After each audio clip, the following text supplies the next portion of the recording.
take these lips away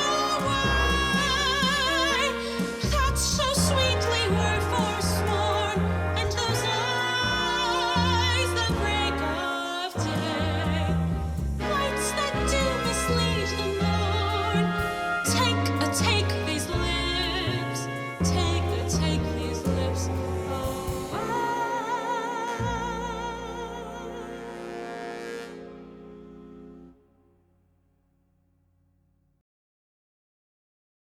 Here comes a man of comfort, whose advice hath often stilled my brawling discontent.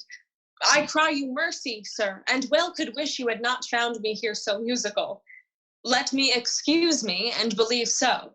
My mirth it much displeased, but pleased my woe. 'Tis good, though music oft have such a charm to make bad good and good provoke to harm. I pray you, tell me, hath anybody inquired for me here today? You have not been inquired after. I have sat here all day. But who is this? Good friar. The time has come even now. I shall crave your forbearance a little. Maybe I will call upon you anon for some advantage to yourself. I am always bound to you. Very well met, and welcome. What is the news from this good deputy? I made my promise upon the heavy middle of the night to call on him. Are there no other tokens between you agreed concerning her observance? No, none, but only a repair in the dark, and that I have possessed him my most stay can be but brief. 'Tis well borne up. I have not yet made known to Mariana a word of this. What, Mariana, come forth. I pray you be acquainted with this maid. She comes to do you good. I do desire the like. Do you persuade yourself that I respect you? Oh, good friar, I know you do, and so have found it. Take, then, this your companion by the hand, who hath a story for your ear. Will it please you walk aside? Oh, place and greatness. Millions of false eyes are stuck upon thee. Volumes of report run with these false and most contrarious quest upon thy doings. 1,000 escapes of wit make thee father of their idle dream, and rack in their fancies. She'll take the enterprise upon her, father, if you advise it. It is not my consent, but my entreaty too. Little have you to say when you depart from him, but soft and low, remember now my brother. Fear me not.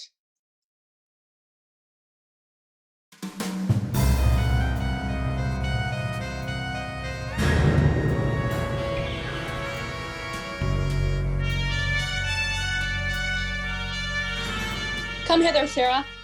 Can you cut off the man's head? If the man be a bachelor, ma'am, I can. But if he be a married man, he's his wife's head. And I can never cut off a woman's head. Come, ma'am, and leave me your snatches and yield me a direct answer. Tomorrow morning are to die Claudio and Barnardine. Here in our prison's a common executioner who in her office lacks a helper. If you will take it on you to assist her, it shall redeem you from your chains. If not, you shall have your full time of imprisonment and your deliverance with an unpitied whipping, for you have been a notorious bawd. Ma'am, I have been an unlawful bawd time out of mind, but indeed I will be content to be a lawful hangman.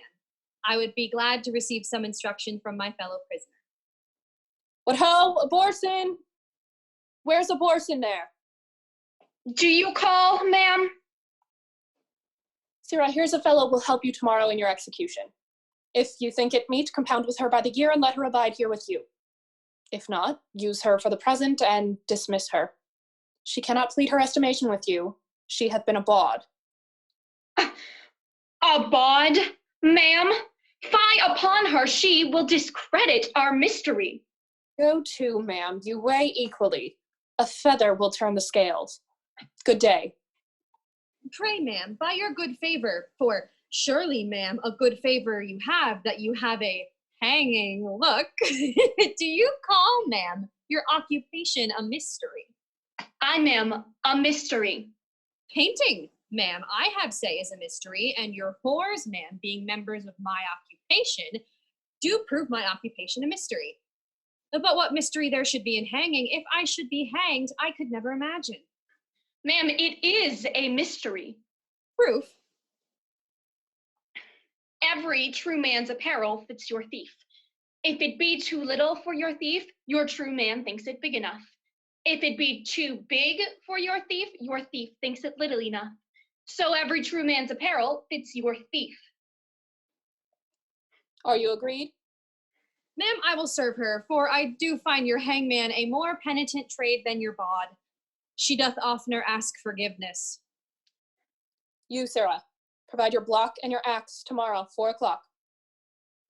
Come on, bawd, I will instruct thee in my trade. Follow. Call hither Barnardine and Claudio. Barnardine! Claudia! The one has my pity, not a jot the other, being a murderer though he were my brother. Signor Claudio? Provost. Look, here's the warrant, Claudio, for thy death. 'Tis now dead midnight, and by 8 tomorrow thou must be made immortal. Where's Barnardine? As fast locked up in sleep as guiltless labor. And it lies starkly in the traveler's bones. He will not wake. Who can do good on him? Well, go prepare yourself. But hark, what noise? Heaven give your spirits comfort. I hope it is some pardon or reprieve for the most gentle Claudio. Welcome, Father. The best and wholesomest spirits of the night envelop you, good provost. Who called here of late? None since the curfew rung. Not Isabel? No. They will then.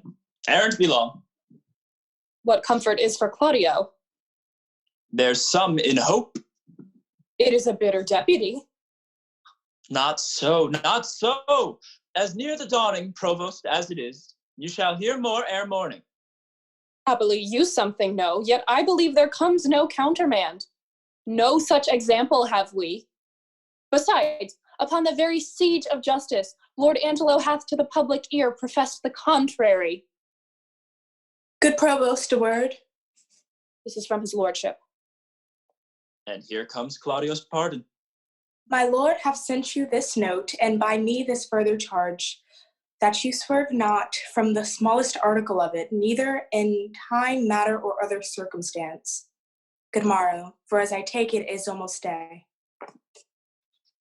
I shall obey him. Good evening. This is his pardon, purchased by such sin for which the pardoner himself is in. Now, ma'am, what news? Pray you, let's hear. Whatsoever you may read to the contrary, let Claudio be executed by 4 of the clock, and in the afternoon, Barnardine. For my better satisfaction, let me have Claudio's head sent me by 5. Thus fail not to do your office, as you will answer it at your peril. What say you to this, sir? What is that Barnardine, who's to be executed in the afternoon? A Bohemian born, but here nursed up and bred. One that is a prisoner 9 years old. How came it that the absent duke had not either delivered him to his liberty or executed him? His friends still wrought reprieves for him, and indeed his fact till now in the government of Lord Angelo came not to an undoubtful proof. It is now apparent. Most manifest and not denied by himself. Hath he borne himself penitentially in prison? How seems he to be touched? A man that apprehends death no more dreadfully but as a drunken sleep. Careless, reckless, and fearless of what's past, present, or to come. Insensible of mortality and desperately mortal. He wants advice. He will hear none. Drunk many times a day, if not many days, entirely drunk. More of him anon. There's written in your brow, provost, honesty and constancy. I will lay myself in hazard. Claudio, whom here you have a warrant to execute, is no greater forfeit to the law than Angelo, who hath sentenced him. I crave but 4 days' respite, for the which you are to do me both a present and dangerous favor. Pray, sir, in what? In the delaying death. Alack, how may I do it? Having the hour limited and an express command under penalty to deliver his head in the view of Angelo. This Barnardine to be this morning executed, and his head borne to Angelo. Angelo hath seen them both and will discover the favor. Oh, that's a great disguiser. Pardon me, good father, it is against my oath. Were you sworn to the Duke or to the deputy? To him and to his substitutes. Look here, ma'am. Here's the hand and seal of the Duke. You know the character, I doubt not. And the signet is not strange to you? I know them both. The contents of this are the return of the Duke. You shall anon overread it at your pleasure, where you will find within these 2 days he will be here. This is a thing that Angelo knows not. Look, the unfolding star calls upon the shepherd. Call up your executioner, and off with Barnardine's head. I will give him present shrift and advise him for a better place.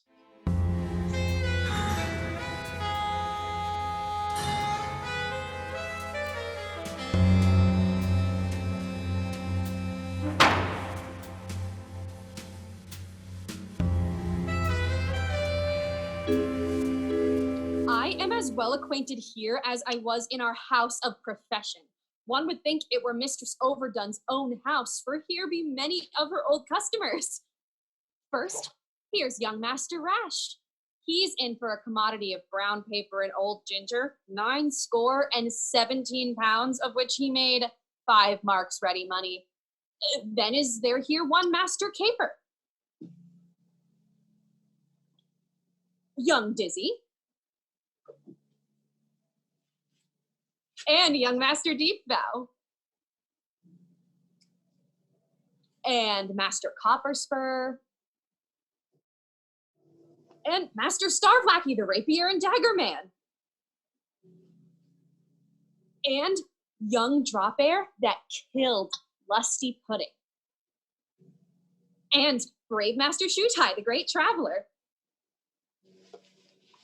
And I think 40 more. All great doers in our trade. No. Sirrah, bring Barnardine hither. Master Barnardine, you must rise and be hanged, Master Barnardine. What how, Barnardine? A pox o' your throats. Who makes that noise there? What are you? Your friend, sir, the hangman. You must be so good, sir, to rise and be put to death. Away, you rogue, away. I am sleepy. Tell him he must awake, and that quickly, too. Pray, Master Barnardine, awake till you are executed and sleep afterwards. Go in and fetch him out. He is coming, ma'am, he is coming. I hear his straw rustle. Is the axe upon the block, sirrah? Very ready, ma'am. What how, Porson? What's the news with you? Truly, sir, I would desire you to clap into your prayers. For look you, the warrants come. Oh, you rogue. I have been drinking all night. I am not fitted for it. Oh, the better, sir, for he that drinks all night and is hanged betimes in the morning may sleep all the sounder the next day. Look you, sir, here comes your ghostly father. Do we jest now, thinks you? Sir, induced by my charity, and hearing how hastily you are to depart, I am come to advise you, comfort you, and pray with you. I have been drinking hard all night, and I will have more time to prepare me. I will not consent to die this day, that is certain. Oh, sir, you must, and therefore I beseech you, look forward on the journey you shall go. I swear, I will not die today for no man's persuasion. But hear you. Not another word. If you have anything to say to me, come to my ward. For thence will not I today. Fare thee well. Unfit to live or die. Oh, gravel heart. After him, fellows! Bring him to the block! Aye. Now, sir, how do you find the prisoner? A creature unprepared, unmeet for death. And to transport him in the mind he is, were damnable. Here in the prison, Father, there died this morning of a cruel fever one Ragozine, a most notorious pirate, a man of Claudio's years.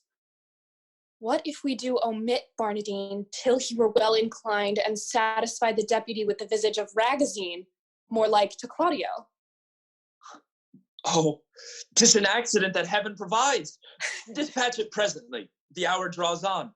This shall be done, good father. Peace, ho, be here. Tongue of Isabel. She comes to know if yet her brother's pardon be come hither. But I will keep her ignorant of her good, to make her heavenly comforts of despair when it is least expected. Friar Ludovic, Good morning to you, fair and gracious daughter. the better given me by so holy a man. Hath yet the deputy sent my brother's pardon? He hath released him, Isabel, from the world. His head is off and sent to Angela. Nay, but it is not so. It is no other. Show your wisdom, daughter, in your close patience. Oh, I will to him and pluck out his eyes. You shall not be admitted to his sight. Happy Claudio, wretched Isabel, injurious world, most damned Angelo. This nor hurts him or profits you a jot. Forbear it, therefore. Give your cause to heaven. The Duke comes here tomorrow. Nay, try your eyes. If you can pace your wisdom in that good path, I would wish it go. Then you should have your bosom this wretch. Grace of the Duke, revenge is in your heart, and general honor. By you. Go before the Duke, and to the head of Angela. Accuse him home and home. For my poor self, I am combined to a sacred vow, and shall be absent. Who's here? Good even. Oh, pretty Isabel, I am hale at mine heart to see thine eyes so red. Thou must be patient. They say the Duke will be here tomorrow. By my troth, Isabel, I loved thy brother. If the old fantastical Duke of Dark Corners had been at home, he'd have lived. Fare you well. Sir, the Duke is marvelous, little beholding to your reports. Fire, thou knowest not the Duke so well as I do. He's a better woodman than thou takes him for. Well, you'll answer for this one day. Fare ye well. Nay, tarry, I'll go along with thee. I can tell thee pretty tales of the Duke. You have told me too many of them already, sir, if they be true. I was once before him for getting a wench with child. Did you such a thing? Yes, marry did I, but I was fain to forswear it. They would have else married me to the rotten meddler. Sir, your company is fairer than honest. Fare you well. By my troth, I'll go with thee to the lane's end. If body talk offend you, we'll have very little of it. Nay, friar, I am a kind of burr. I shall stick.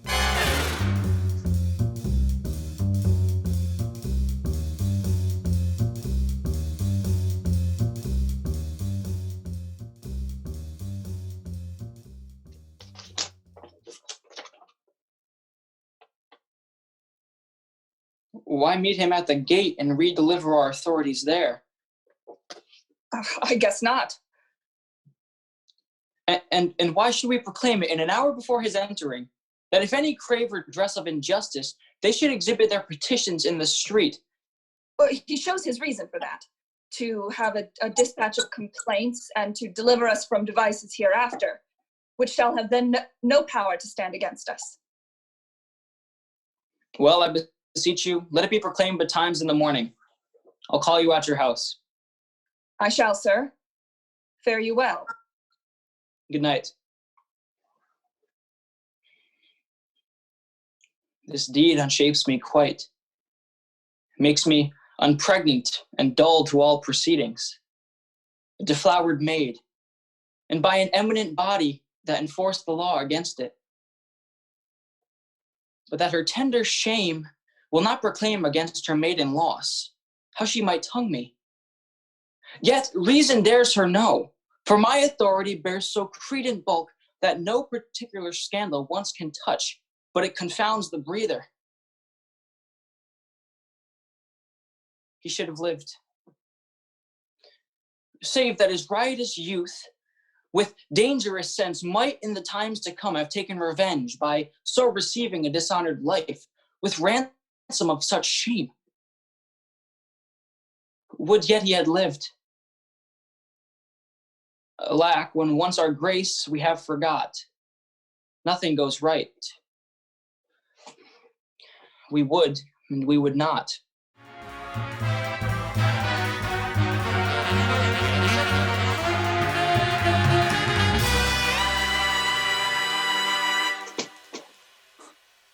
My very worthy cousin, fairly met. Our old and faithful friend, we are glad to see you. Happy return be to your royal grace. Many and hearty thankings to you both. We have made inquiry of you, and we hear such goodness of your justice that our soul cannot but yield you forth to public thanks. You make my bond still greater. Oh, but your desert speaks loud. Give we our hand, and let the subjects see to make them know that outward courtesies would fain proclaim favors that keep within.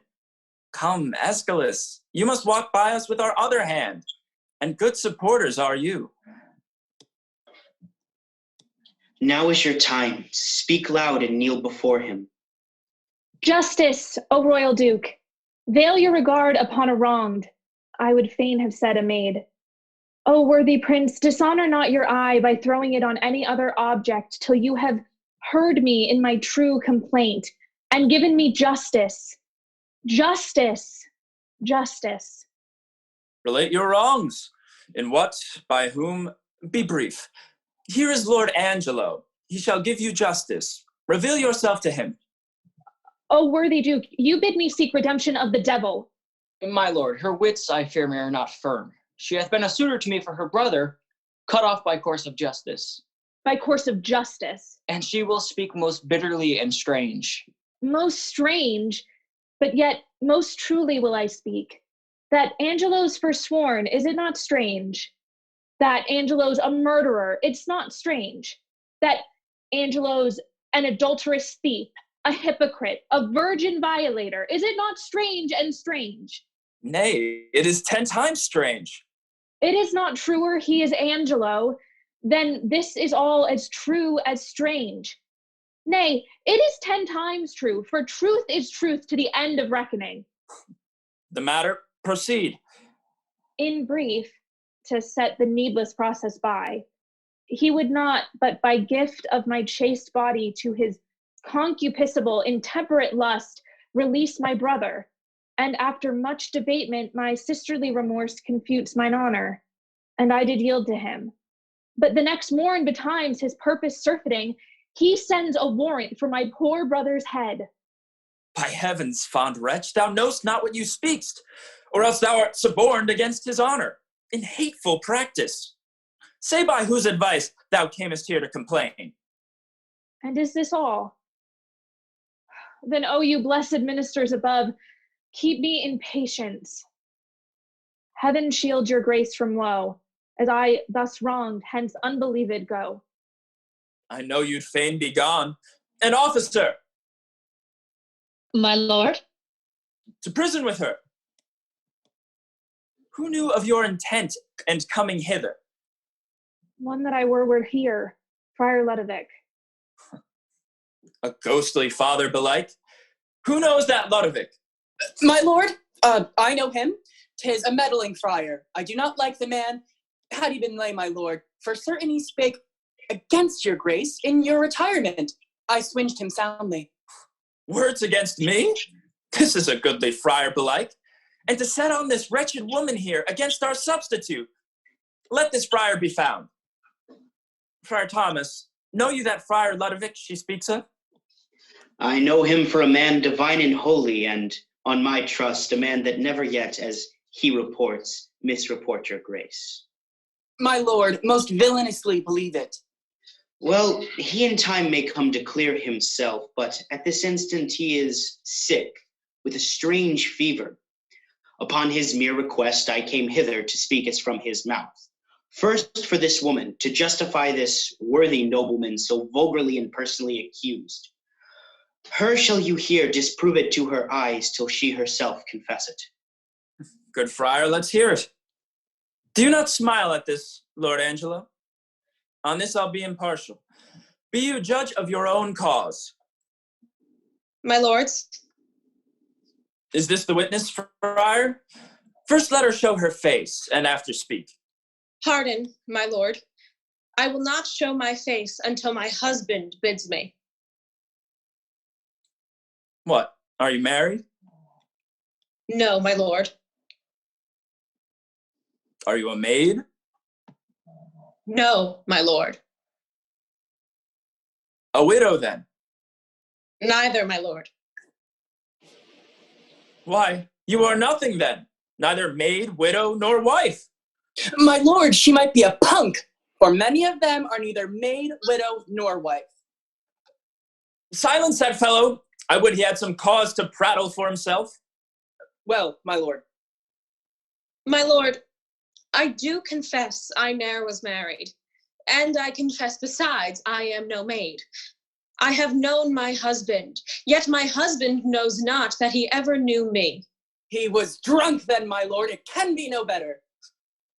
For the benefit of silence, would thou wert so too. Well, my lord. This is no witness for Lord Angelo. Now I come to it, my lord. She that accuses him of fornication in self-same manner doth accuse my husband, and charges him, my lord, with such a time when I'll depose I had him in mine arms with all the effect of love. Charges she more than me? Not that I know. No? You say your husband? Why, just my lord, and that is Angelo, who thinks he knows that he never knew my body, but knows he thinks that he knows Isabel's. This is a strange abuse. Let's see thy face. My husband bids me. Now I will unmask. This is that face, thou cruel Angelo, which once thou sworest was worth the looking on. This is the hand which with a vowed contract was fast locked in thine. This is the body that took away the match from Isabel and did supply thee at thy garden house in her imagined person. Know you this woman? Carnally, she says. Sirrah, no more! Enough, my lord. My lord, I must confess I know this woman. And 5 years since there was some speech of marriage betwixt myself and her, which was broke off, partly for that her promised proportions came short of composition, but in chief for that her reputation was disvalued in levity.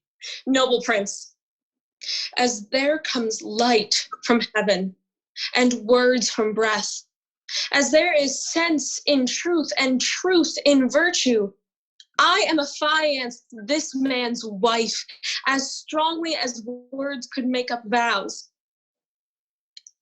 And, my good lord, but Tuesday night last gone, in's garden house he knew me as a wife. I did but smile till now.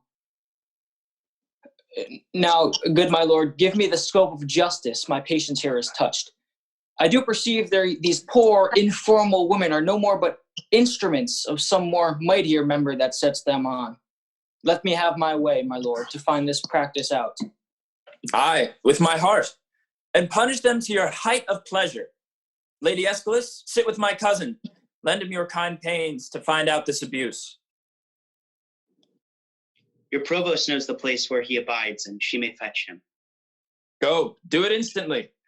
And you, my noble and well-warranted cousin, do with your injuries as seems you best. But stir not you till you have well determined upon these slanderers. My lord will do it thoroughly. Signor Lucio, did not you say you knew that Friar Lodowick to be a dishonest person? Cuculus non fucit menacem, honest in nothing but his clothes, and one that had spoke most villainous speeches of the Duke.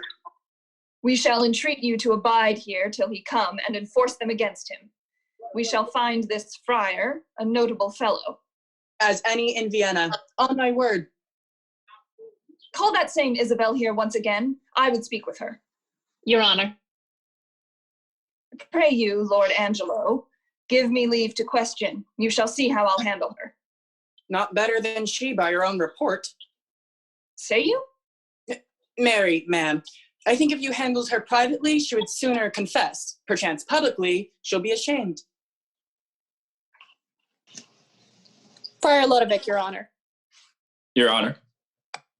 The novice Isabella. Come, Isabella. Here's the gentlewoman denies all that you have said. Here is the rascal I spoke of, with the provost. In very good time. Speak not you to him till we call upon you. Mum. Come, sir. Did you set these women on to slander Lord Angelo? They have confessed you did. 'Tis false. How? Know you where you are? Where's the Duke? 'Tis he should hear me speak. The Duke's in us, and we will hear you speak. Look, you speak justly. Boldly, at least. But, oh, poor souls! Good night to your redress. Is the Duke gone?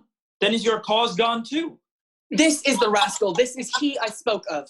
Why, thou unreverend and unhallowed friar, is it not enough thou hast suborned these women to accuse this worthy man? Glance from him to the Duke himself, to tax him with injustice. Take him hence. Be not so hot. The Duke dare no more stretch a finger of mine than he dare rack his own. His subject I am not, nor here provincial.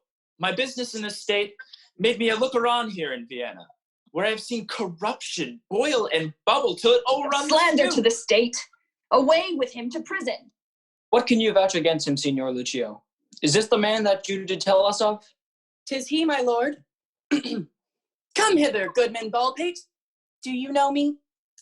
I remember you, sir, by the sound of your voice. I met you at the prison, in the absence of the Duke.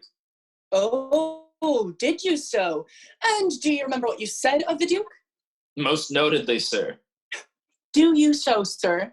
And was the Duke a fleshmonger, a coward, and a fool, as you reported him to be? You must, sir, change persons with me, ere you make that my report. Oh, thou damnable fellow, did I not pluck thee by thy nose for thy speeches? I protest. I love the Duke as I love myself. Such a fellow is not to be talked withal. Away with him to prison. Where's the provost? Stay, ma'am, stay a while. What, resists he? Help him, Lucio. Come, sir, come, sir, come, sir. Ha! Sir, why, you bald-pated, lying rascal. You must be hooded, must you? Show your knave's visage, show your sheep-biting face, and be hanged an hour. Will it not off? Thou art the first knave that e'er madest a Duke. First, provost, let me bail these gentle three. Sneak not away, Lucio, for the friar and you must have a word anon. Lay hold on him. This may prove worse than hanging. What you have spoke, Aeschylus, I pardon. Sit you down. We'll borrow place of him. Angelo, by your leave, hast thou or word or wit or impudence that yet can do the office? Oh, my dread lord, I should be guiltier than my guiltiness to think I can be undiscernible when I perceive your grace, like power divine, hath looked upon my passes. Then, good prince, no longer session hold upon my shame, but let my trial be mine own confession. Immediate sentence, then, and sequent death is all the grace I beg. Come hither, Mariana. My lord. Say, wast thou e'er contracted to this woman? I was, my lord. Go, take her hence, and marry her instantly. Do you the office, friar, which consummate, return him hence again. Go with him, provost. My lord, I am more amazed at his dishonor than at the strangeness of it. Come hither, Isabel. Your friar is now your prince, as I was then, not changing heart with habit, I'm still attorneyed at your service. Oh, give me pardon that I, your vassal, have employed and pained your unknown sovereignty. You're pardoned, Isabel. And now, dear maid, be you as free to us. Your brother's death, I know, sits at your heart. And you may marvel why I obscured myself, laboring to save his life. O most kind maid, 'twas the swift celerity of his death, which I did think with slower foot come on, that brained my purpose. But peace be with him. That life is better life. Past fearing death, than that which lives to fear. Make it your comfort. So happy is your brother. I do, my lord.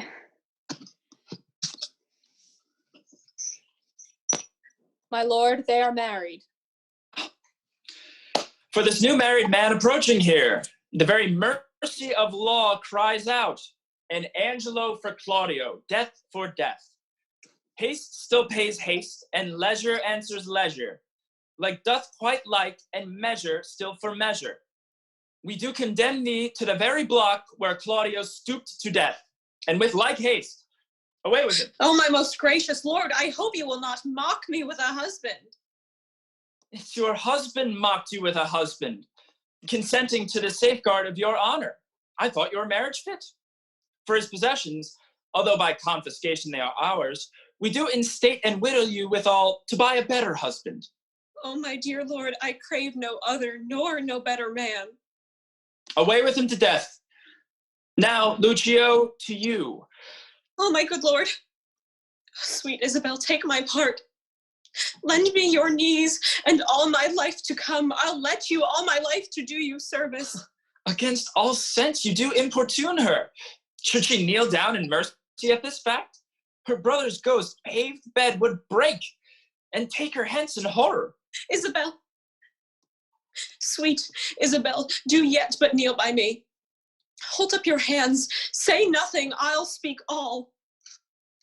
They say best men are molded out of faults, and for the most, become much more the better for being a little bad. So may my husband. Oh, Isabel, will you not lend a knee? He dies for Claudio's death. Most bounteous sir, look, if it please you, on this man condemned, as if my brother lived. I partly think a due sincerity governed his deeds till he did look on me. Since it be so, let him not die. My brother had but justice in that he did the thing for which he died. For Angelo, his act did not o'ertake his bad intent, and must be buried, but as an intent that perished by the way. Thoughts are no subjects, intents, but merely thoughts. Merely, my lord. Your suit's unprofitable. Stand up, I say. I have bethought me of another fault. Provost, how came it Claudio was beheaded at an unusual hour? It was commanded so. Had you a special warrant for the deed? No, my good lord. It was by private message. For which I do discharge you of your office. Give up your keys. Pardon me, noble lord. I thought it was a fault, but knew it not. Yet did repent me after more advice, for testimony whereof one in the prison that should by private order else have died, I have reserved alive. What's he? His name is Barnardine. Go, fetch him hither. Let me look on him. My lord. I'm sorry one so learned and so wise as you, Lord Angelo, have still appeared, should slip so grossly, both in the heat of blood and lack of tempered judgment afterward. I am sorry that much sorrow I procure, and so deep sticks it in my penitent heart that I crave death more willingly than mercy. 'Tis my deserving, and I do entreat it. Which is that, Barnardine? This, my lord. My lord. Thou art condemned. But for these earthly faults, I quit them all. And pray thee, take his mercy to provide for better times to come. The friar will advise you. I leave you to his hand. Ugh. What muffled fellow's that? This is another prisoner that I saved who should have died when Claudio lost his head. As like almost Claudio as himself.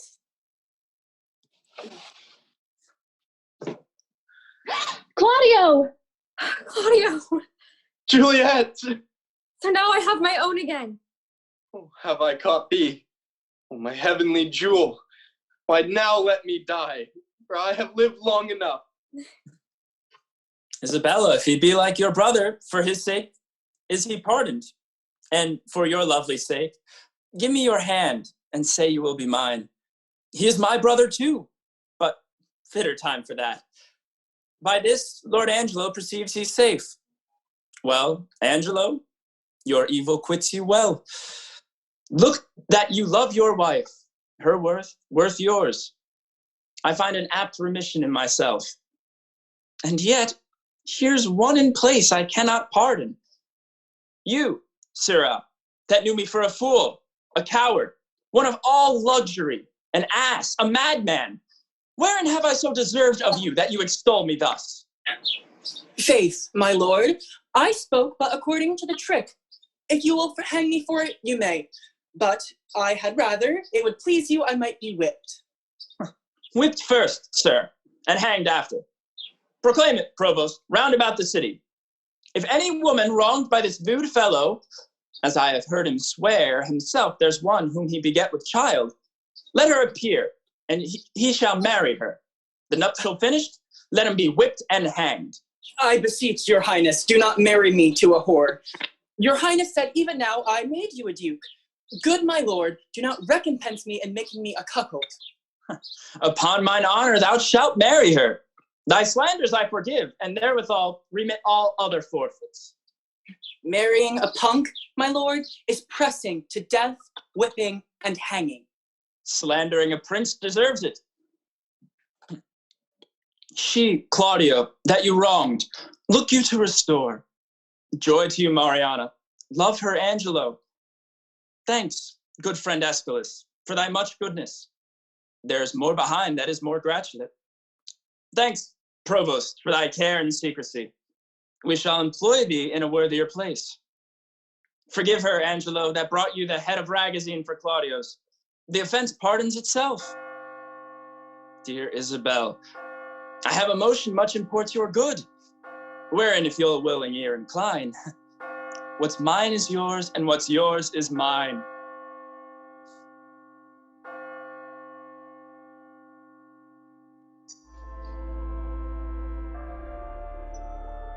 Our Father, who art in heaven, hallowed be thy name. Thy kingdom come, thy will be done, on earth as it is in Glory heaven. be to the Father, Give us this day our Son, daily bread, and forgive us our as it was in the trespasses, beginning, as we never now, never shall be. forgive us our trespasses. Lead us not into temptation, but deliver us from evil. Dawn on earth and kingdom, for all good and our daily bread, help us with great and we beg those who trespass by our and Amen.